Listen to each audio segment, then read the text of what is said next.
Hoje nós vamos estudar dinâmica das rotações. Para você entender bem esse assunto, você tem que lembrar lá do primeiro ano.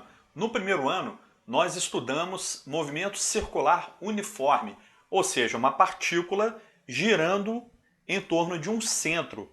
Bom, nesse movimento circular uniforme, a velocidade possuía módulo constante. Ela não aumentava e nem diminuía. E para estudar esse movimento era legal definir dois tipos de velocidade: velocidade escalar ou linear e velocidade angular, que mede o ângulo descrito num determinado intervalo de tempo. Agora, nós vamos um pouco além.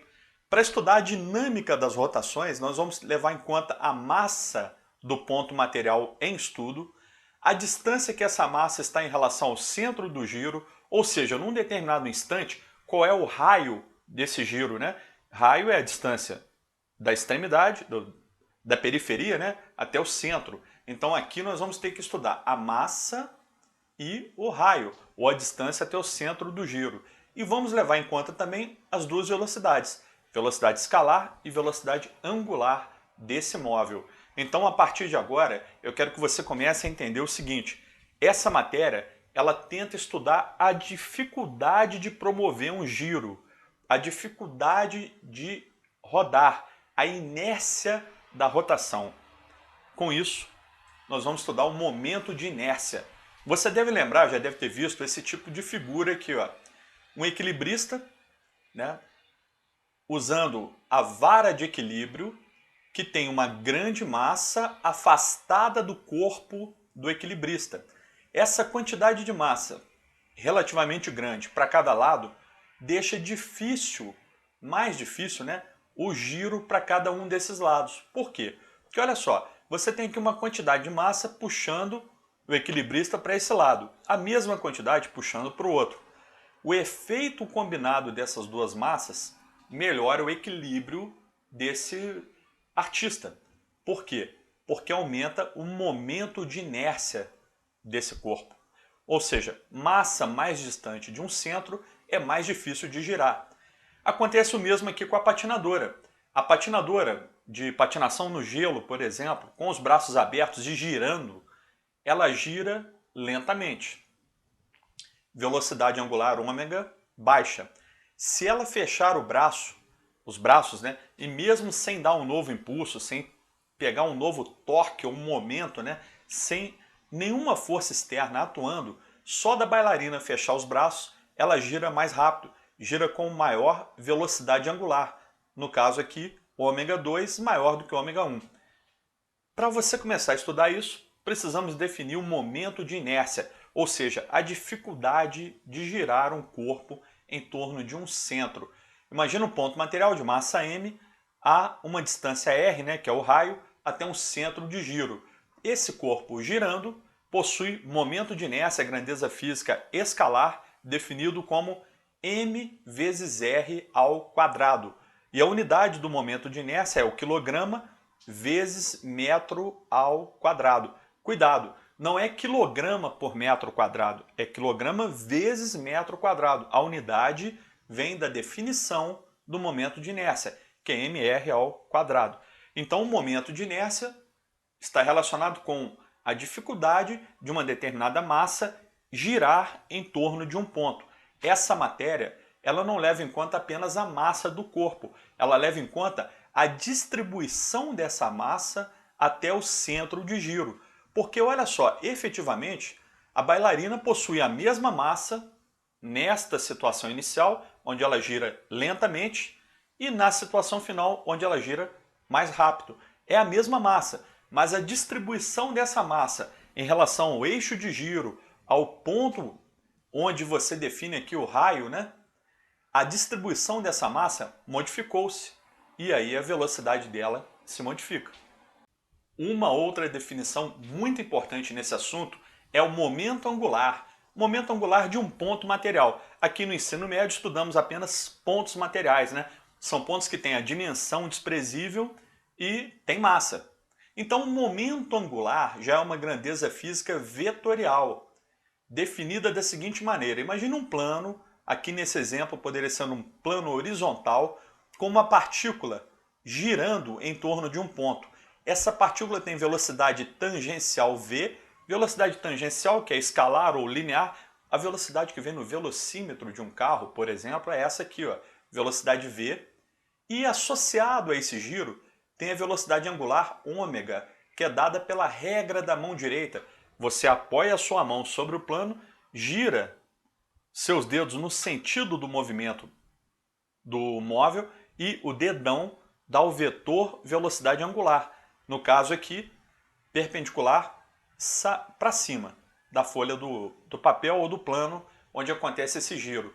Associado ao vetor ômega, tem um vetor L, que chama momento angular. Esse vetor L, o módulo dele é definido como I vezes ômega. I é o momento de inércia. Ômega é a velocidade angular.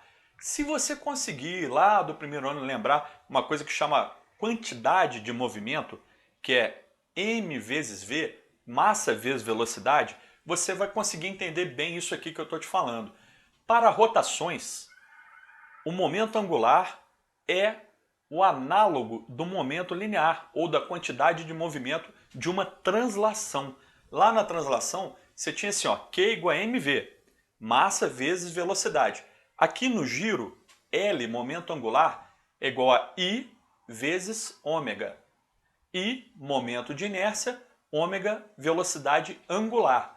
Se você conseguir lembrar lá do primeiro ano que V é igual a ômega vezes R e substituir então ômega como V sobre R e I, como eu expliquei anteriormente, igual a mr ao quadrado, desenvolvendo essa equação, você chega a essa outra aqui, mrv, massa vezes o raio de giro vezes a velocidade linear. Então essas duas equações são bastante usadas em questões de prova desse assunto e elas te dão o módulo do momento angular. Lembre-se, o momento angular é o análogo para uma rotação do momento linear ou da quantidade de movimento, que é uma grandeza física vetorial em uma translação, né? Em uma linha reta. Aqui é num círculo. Olha só, aqui você tem a regra da mão direita, tá? Para definir o sentido do momento angular, que é apoia a sua mão sobre o plano, gira no sentido do móvel, do sentido do movimento do móvel, e o dedão te dá o vetor L, o vetor momento angular. A unidade dele é quilograma vezes metro quadrado por segundo. Essa unidade aqui, ela vem facilmente dessa equação, ó. Massa, quilograma, raio, metro, velocidade, metro por segundo. Então você tem quilograma vezes metro por segundo, ou seja, quilograma vezes metro quadrado por segundo, tá? Numa rotação, se o momento ou torque for nulo, for igual a zero, o momento angular se conserva. O que significa isso? Significa o seguinte, se você não tiver nenhuma força durante esse movimento, tentando girar mais rapidamente o móvel ou tentando diminuir a velocidade de giro, ou seja, por exemplo, num giro livre de atrito ou quase livre de atrito, como você vê o patinador no gelo, etc. Pessoal, o momento angular vai permanecer constante. Em resumo, vetorialmente falando, o vetor momento angular total ou resultante do início da rotação é igual ao do final da rotação. Ou seja, em módulo nós temos o seguinte, o produto I vezes ômega será um produto constante durante uma rotação. É muito importante, tá? Esse tipo de assunto é muito interessante, é bem cobrado no PISM 2 da UFJF. É legal você saber isso. Galera, você pode interpretar como I vezes ômega constante ou como MRV constante. Ou seja, durante uma rotação, pode variar o I, pode variar o ômega, mas o produto deles permanece constante. Pode variar o raio, pode variar a velocidade, mas o produto MRV permanece constante. Professor, pode variar a massa? Olha, gente, no ensino médio não. A massa no ensino médio é quase que 100% das vezes algo constante. Ou seja, um móvel girando, a sua massa é constante, mas o raio de giro e a velocidade linear podem ser variáveis. Ou o seu momento de inércia e a sua velocidade angular. Exemplo disso, tem vários, tá? São inúmeros. Eles podem ser, assim, alguns deles colocados aqui para você com essas figurinhas, tá? Por exemplo, a patinadora. Braços abertos, giro lento, raio pequeno, raio grande, velocidade angular pequena. A bailarina fecha os braços sem tomar nenhum impulso, sem outra pessoa empurrar, nada disso, tá? Ela por si mesma, sem nenhum efeito externo, sem nenhum torque externo, sem nenhuma rotação externa a ela, olha só, diminuiu o raio, aumentou a velocidade angular. Na prática, o que significa isso? Se você estiver observando uma pessoa patinando, ao fechar os braços, o giro é mais rápido. Ao abrir os braços, o giro é mais lento. Também acontece nesse experimento aqui, ó. Isso aqui pode ser um experimento de laboratório, tá? De centro de ciências. O da Universidade Federal de Juiz de Fora possui esse experimento, tá? Seguinte, uma pessoa numa cadeira giratória, segurando halteres com braços abertos. Começa o giro, né? Por exemplo, alguém pega e gira essa pessoa, dando aquele impulso inicial, ele começa a girar com velocidade ômega 1. Logo depois a pessoa fecha os braços, a velocidade aumenta. Por que a velocidade aumenta? Porque diminui o momento de inércia. Olha só, o momento angular L, momento angular, é o produto I vezes ômega. Se o I, que é o momento de inércia, diminuir, automaticamente, para manter o produto constante, a segunda parcela, que é o ômega, vai aumentar. Ou seja, diminuindo o raio, a pessoa gira mais rápido. Também acontece no atleta dando o salto, né? Muito comum em Olimpíada, você vê isso aqui, por exemplo, a pessoa que salta de plataforma na piscina, quando ele abraça as pernas, gira mais rápido. Quando ele estica de novo o corpo, o giro é mais lento, menor velocidade angular. Bom, isso aqui eu estou dizendo para um corpo só girando. Agora, se você tiver um equipamento onde duas partes dele podem girar livremente, o exemplo mais clássico disso foi o veículo aéreo mais difícil de desenvolver no planeta, o helicóptero. Mais de 40 anos de pesquisa. Começou mais ou menos na época da pesquisa do avião e só terminou, só ficou viável mesmo o helicóptero no final da Segunda Guerra Mundial. São em torno de 45 anos de pesquisa para chegar no helicóptero estável, viável e relativamente simples de funcionar. Por quê? Porque o helicóptero, olha só, ele tem uma hélice principal que é responsável pela sustentação do voo e uma hélice lateral que impede que o corpo do helicóptero gire. Por que isso? Porque o helicóptero ele tem essa hélice que assim que ela é ligada, o corpo do helicóptero tenta girar em sentido oposto. Porque olha só, quando o helicóptero estava com o rotor, com a hélice desligada, o momento angular total desse sistema era zero. Não girava nem a hélice, nem o corpo. Quando o piloto liga a hélice principal, uma parte do sistema gira no sentido da hélice. A própria hélice gira no sentido dela ali. O corpo do helicóptero tenta girar em sentido oposto para equilibrar esse momento angular que foi gerado pela hélice principal. Então, olha só, ligou essa hélice, o corpo do helicóptero tenta girar. Por isso que o helicóptero foi difícil de ser desenvolvido, porque você tem que, olha só, ter essas duas hélices trabalhando em conjunto. Quando essa aqui é ligada, o corpo do helicóptero tenta girar.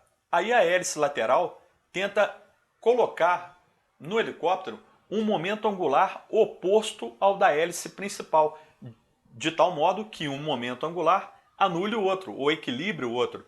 Desse modo, o momento angular total do aparelho chamado helicóptero continua igual a zero.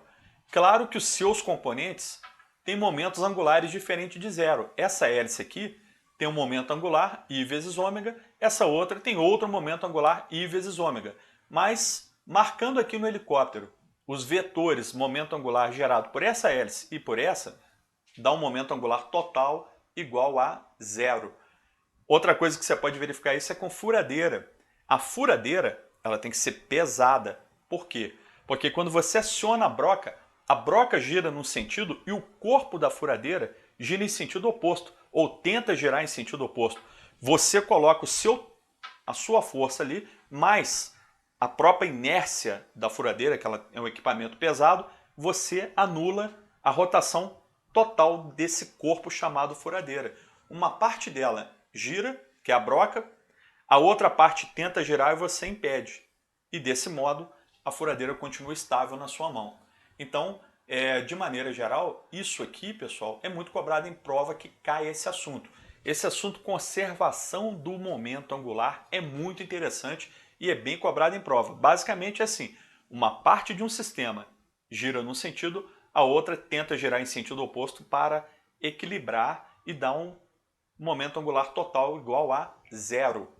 Bom, isso é quando você tem sistemas com peças móveis, né? Agora, se for uma pessoa só, bailarino, atleta, o que você tem que pensar é o seguinte: aumentando o raio, diminui a velocidade.